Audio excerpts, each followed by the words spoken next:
ಮಾಜಿ ಸಚಿವ ಬಿ ಶ್ರೀರಾಮುಲು ಅವರು ಬಿಜೆಪಿ ಸರ್ಕಾರದಲ್ಲಿ ವಾಲ್ಮೀಕಿ ಸಮುದಾಯಕ್ಕೆ ನೀಡಿದ 2 ಮಹತ್ವದ ಕೊಡುಗೆಗಳನ್ನು ಜಿಲ್ಲಾ ವಕೀಲ ಗವಿಸಿದ್ದಪ್ಪ ಅವರು ಪ್ರಸ್ತಾಪಿಸಿದ್ದಾರೆ.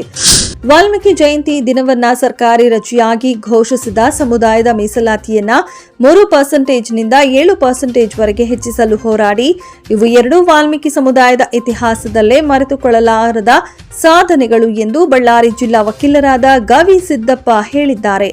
ಶ್ರೀರಾಮುಲು ಅವರ ಹೋರಾಟದಿಂದಲೇ ಸಮುದಾಯಕ್ಕೆ ಸರ್ಕಾರದ ಮಟ್ಟದಲ್ಲಿ ಮಾನ್ಯತೆ ದೊರೆಯಿತು. ಶಿಕ್ಷಣ ಹಾಗೂ ಉದ್ಯೋಗದಲ್ಲಿ ಸಾವಿರಾರು ಯುವಕರಿಗೆ ಅವಕಾಶ ಸೃಷ್ಟಿಯಾಗಿವೆ. ಮುಂದಿನ ದಿನಗಳಲ್ಲಿ ವಾಲ್ಮೀಕಿ ಸಮುದಾಯವು ಇನ್ನಷ್ಟು ಪ್ರಗತಿ ಸಾಧಿಸಲು ಎಲ್ಲಾ ನಾಯಕರು, ಬುದ್ಧಿಜೀವಿಗಳು ಮತ್ತು ಯುವಕರು ಒಟ್ಟಾಗಿ ಬರಬೇಕೆಂದು ಗವಿಸಿದ್ದಪ್ಪ ಅವರು ಕರೆ ನೀಡಿದ್ದಾರೆ. Bureau report Aslam Pasha, news 24 Kannada, Ballari. ನಮ್ಮ ಹೆಸರು ಕೆ ಗವಿಸಿದ್ದಪ್ಪ ಅಂತೇಳಿ, ವಕೀಲ ವೃತ್ತಿ, ಸಮಾಜದ ಮುಖಂಡರು. ಶ್ರೀರಾಮುಲು ಅಣ್ಣನವರು ಬಿಜೆಪಿ ಸರ್ಕಾರ ಇದ್ದಾಗ ನಮ್ಮ ಸಮಾಜಕ್ಕೆ 2 ಕೊಡುಗೆ ಕೊಟ್ಟಿದ್ದಾರೆ.